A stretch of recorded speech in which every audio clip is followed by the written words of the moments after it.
Good afternoon, Maddie. I hope your day has been well. Actually, this entire week has been fairly decent. To be honest with you, I think I feel ready to discuss some of the things that I don't feel so good about. Events that happened in my life that I was forced to do. Okay, if you need a minute before we begin, remember to just breathe. Maddie begins to slowly wake up from her slumber. She looks over to the alarm clock and sees what time it is. Already 4 p.m. If I leave now, maybe I can talk to Dawn. I hope she'll listen to me. Maddie sneaks by Huxley, who is sound asleep in the recliner. As she exits the house, she goes down to the end of the driveway before skateboarding away. Maddie is seen skating up to Dawn's house. She knocks on the door and waits for Dawn to open the door. Maddie? Oh my gosh, how are you? I haven't seen you in days. I hope you're doing well. I don't think I'm doing so well, Dawn. I'd like to talk to you about some issues I'm having, if that would be okay. It's really important. Of course you can, Maddie. Come on inside. You know what? I think I have some chocolate. Chocolate always helps me when I'm feeling a little blue. I'm sure it'll help you too. Maddie walks into Dawn's house and looks around. She follows Dawn to her kitchen table and sits in one of the nearby chairs. Dawn walks over to some cabinets and pulls out a chocolate bar. She walks back to Maddie with the chocolate bar and breaks a piece off. Here, this should bring your spirits up. Maddie extends her hand out to Dawn, and when she does, Dawn winces a little bit. She notices bruises on her arms. Maddie gets the chocolate bar and doesn't take notice of Dawn. Thank you. It's really good. Dawn, I have a secret I've been holding back from telling you, and I still don't know if I should release that information to you. Can I trust you, Dawn? I need to know that I can absolutely trust you, because if I can't, I need you to tell me now. Maddie, you're acting a little strange. You can always trust me. I'm your best friend after all. Did something happen at home? Something is always happening at home, Dawn. Listen, Dawn, what I'm about to show you is going to hurt you. Maddie, what happened? Have you always had these? Are you okay? My father, he takes me to the airports and around town, Dawn. He sells me to horrible people that do horrible things to me. My father traffics me to men every single day. That's why I never had time to have a normal life. Every time you asked me if I could go out with you or go somewhere, and I hesitated, it was because I knew if my father found me disobeying his orders, I could wind up getting you hurt. It's also why I couldn't ever go and do extracurriculars with you when I really wanted to. Why I'm always so very tired and never in a good mood. Dawn, my life is just a pit of darkness, and I've wanted to tell someone over and over again, but I was scared I would get you or someone else hurt. Every time I try to leave, I always mess up, and I always just end up going back to him, and I just want a normal life. But I don't even know what normal is. I want out, and I don't know how to make it happen. Dawn listens to everything. At first, she's horrified, then shocked, and now she's mustering up herself to not cry in front of the person who's experiencing what she just told her. She gets out of her chair and walks to Maddie and hugs her. A few minutes pass. You have to leave, Maddie. You have to run or escape. You can't stay there anymore. I will always be here for you, but you can't stay with that disgusting, deranged monster. He's not your father. A father would never do such a horrible thing to their daughter, or let alone let the people they promise to love and take care of. Promise me you will leave tonight, Maddie. You can't stay there another minute. I don't know if I can. I'll try again. I'll need money again. I just don't know how I'll ever survive out there by myself, with nowhere to go. Here, this is everything I have saved for my trip.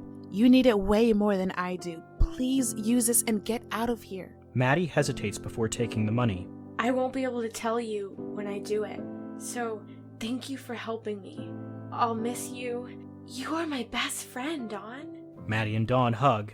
Maddie is at the point where she considers the devotional. Deciding to put it in her bag, she looks at the window. We are now back at the bus station. Maddie walks into the station. We hear Maddie talking to the clerk. Maddie walks into the bathroom and begins looking into the mirror. She pours 2 pills into her hand. Maddie looks into the mirror, hesitates, then throws the pills into her mouth and swallows with water from the sink. She plants her hands on the edge of the sink, and her hands begin to shake. She punches the mirror and cuts her hand. She groans. She pulls her hand back and stares at it, closing and opening her fists.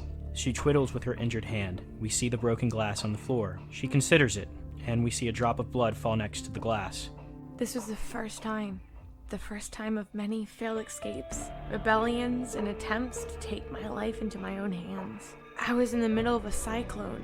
I couldn't see beyond storm clouds, and I was grasping to hold on to anything that wasn't moving. After the wind settled, I sat in the wreckage, paralyzed and hopeless. And then I went right back to where it started, because it's all I've ever known. The next morning, we see Maddie has locked herself in the bathroom, and we hear knocking on the door. It's 7 a.m. as we see on Maddie's phone screen, in addition to 17 missed calls from Dad. We see the bloody piece of glass. Maddie's eyes are puffy and dark, and she looks pale.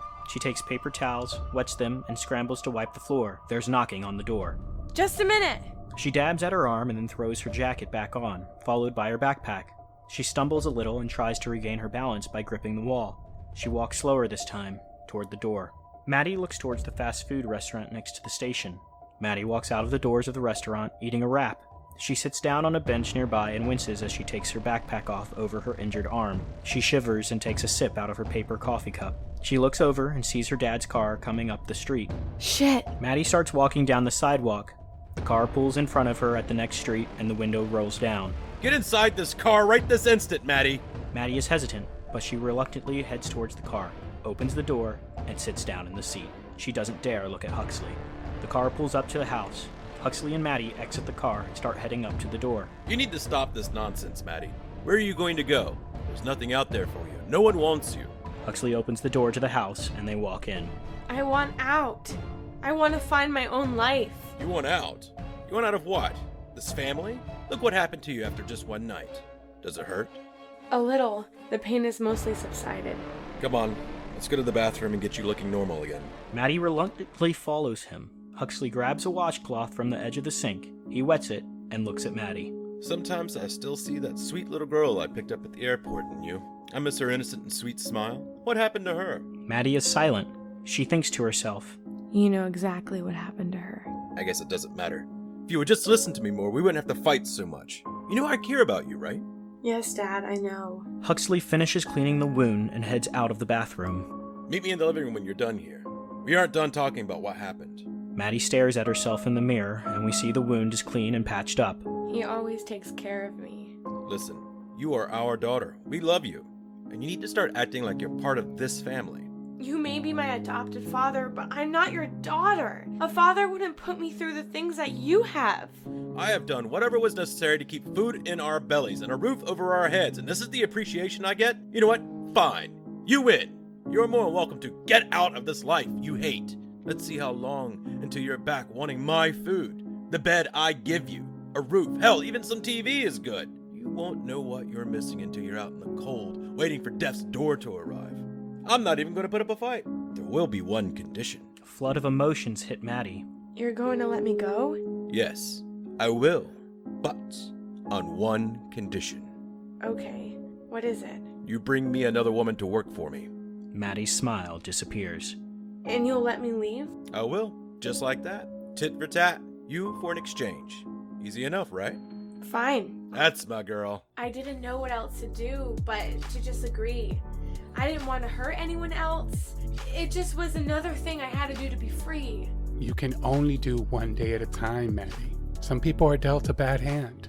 But look at how much you've grown in these last couple of weeks. It's truly doing you good being here. Thanks.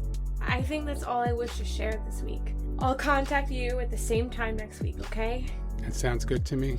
Have a great week, Maddie.